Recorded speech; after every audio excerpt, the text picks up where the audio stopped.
It began as a family business, and the founder's daughter is still at the helm. For decades, Columbia Sportswear has been there, wherever adventure takes you, to be equipped for the outdoors and the needs of any season. But as trends change, can this enduring brand capture the imaginations of investors and the style of the next generation? Here on the East Coast, it's been one of the warmest and shortest winters on record. There were only a handful of days that required you to break out your heavy-duty snow boots, and for the last few weeks, the weather's been downright pleasant. One of the upsides of global warming, perhaps?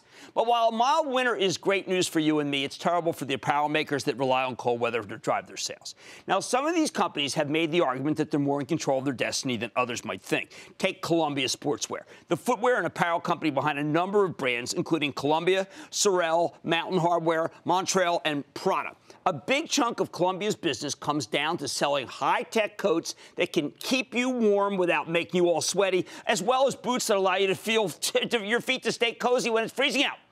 Last year, this stock had a nice run, ran nearly 20% for 2016, including a fabulous move in January and February, which tend to be the coldest, most miserable months of the year. So far, though, 2017 has been a little different. Stock's down 5% year-to-date. Got to wonder how much of this softness is because they're hostage to the weather, how much of it has to do with worries about Congress potentially passing a border adjustment tax, basically a tariff on imports that would hit apparel makers like this one very hard. We do know that when Columbia Sportswear reported a month ago, the company posted some fairly robust results, delivering a substantial 10-cent earnings beat off a $1.10 basis, despite weaker than expected revenue up just 3% year over year. Company also giving solid full-year guidance. The stock soared in response, since then repealed some of the gains. So are these guys actually in decent shape, or are people right to be worried about the warm weather?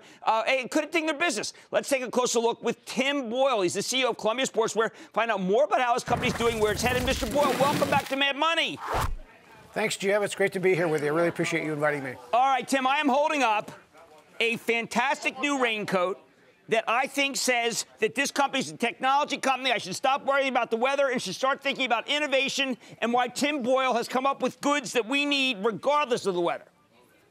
Well, I wish I could take credit for all the great stuff that's been done for the company, but I think what you're holding up is one of our eco jackets with our OutDry Extreme technology. It's really developed by the guys who run our innovation department, and you know, there's so many brands out in apparel and footwear. We really have to differentiate ourselves. And with Columbia, we've done that with innovation. So the guys decided, hey, let's make the part of the product that works, the membrane, on the outside of the garment where we can put it to work, repelling water and really keeping water out, and make the textile product, which is the carrier of that membrane, on the inside, help it to breathe. So this is really an opportunity for us to make much better product, perform well, and be quite different, frankly. Well, when I hear about the OutDry and I read about some of the others, including REI award for best product, what I say is, I know you can't triumph totally over the weather, but a mid-single-digit guide could be in part because you have the better mousetrap. Well, I appreciate that. You know, a lot of what we do globally is impactful. You know, we've talked about the company's missteps in the past, especially in Europe, where we've performed poorly, and we've really got that business turned around now. The team there has done a terrific job, and frankly, not that Wall Street gets a little myopic, but if it snows in New York City, our share price goes up. But it does snow elsewhere in the world, and we have a big business elsewhere. Well, you've also done something that I think a lot of companies would only wish they could do. The REI partnership with hip-hop music artist Macklemore, 40 million impressions, numerous placements. These are the type of things we expect from a giant Nike, but you guys have some form of cool that people really want to affiliate with. Well, we were very fortunate that Macklemore found our products interesting. You know, he's a Seattle guy. He uses the stuff. He spends time outdoors. And frankly, we try to find things that are more connected to our products than maybe just any kind of basketball player or football player. And really, our deal with Disney with Star Wars, you may remember that's going to be another way to differentiate the company and promote our products along the lines where others cannot do that. So again, I want to make that clear. He liked the product. It wasn't like you paid him $100 million to wear it. No, I mean, this is a guy who's very connected to the outdoors. If you've seen our video on YouTube with him talking about growing up in Seattle, spending time on Mount Rainier, learning how to be an outdoors guy and how it impacted his music, and really came together with us and said, hey, this is what I like to do. I'd like to help you guys promote this product. Well, that's unique. And what's also unique, though, is that in your conference call, you bring up that you are the 49th largest payer of U.S. import duties and how bad it would be to have even more import duties and what it would mean to have a border tax. I think I got to give you the floor here for a second because you're the most coherent, really expert in what this could mean for a company here. Well, I appreciate that. You know, we're a company that's all about trade. So we have over 40% of our businesses outside the U.S. Anytime we talk about these things, which frankly would be very bad for U.S. consumers, very expensive, we start talking about doing deals with other countries where we're doing business, we're going to get retribution. This is going to be bad not only for the consumers in the United States, but it's going to be bad for companies that do business internationally because we'll all be punished. Now, one of the things that you have done, I mean, I like what you've done in Europe, but I also like what you've done direct to consumer. It seems like that you've realized that maybe the whole brick and mortar world, and I can't blame you with the Gander, with the Sports Authority, with the guys at Eastern Mountain Sports, you've kind of just had to take matters by your own hand, right?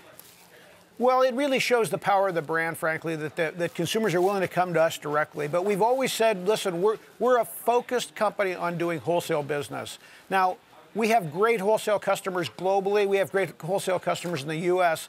But we're not willing to do anything to grow. We have to be very measured, which is why we really can compliment ourselves on our ability to extend credit. Because at the end of the day, we're almost a bank for some of these retailers, and we want to make sure that when we do business with a retailer, it's because we can utilize our strong balance sheet and their existing infrastructure to help sell our products. But we can't do it with everybody, and we have to be very careful about how we extend credit. Okay, sometimes I feel like I don't talk enough about Prana because I know that I see what Lulu's doing, I see what you guys are doing, and it's a lifestyle brand that I think could really, well, it could be a much bigger brand than it is right now. You know, I agree. In fact, we think the opportunity for Prana is extensive, primarily because it's so heavily women's. And as you know, women spend more money on these kinds of products than men. But there's enormous opportunity for us internationally. We haven't grasped it. We haven't taken advantage of it as much as we should. But frankly, that California lifestyle extends many places in the world where I think we can really do well. And the product is terrific for sure. Well, congratulations, Tim. You have, in my opinion, because you're too humble, you have triumphed over both the environment, the actual weather environment, and also the bricks and mortar environment. Great to see you, sir. Thank you for coming on the show. Thank you, Jim. I appreciate it. Okay, that's Tim Boyle, the CEO of Columbia Sportswear. You know I'm not that crazy about bricks and mortar. Here's a company that I think is a technology company that also happens to be in the clothing business, and I love their stuff. Mad Money's back after the break. Booyah! Jim Cramer here from Mad Money. Thanks for watching CNBC on YouTube. Click here to subscribe and get the jump on my exclusives with CEOs, plus market news, investing advice, and a whole lot more.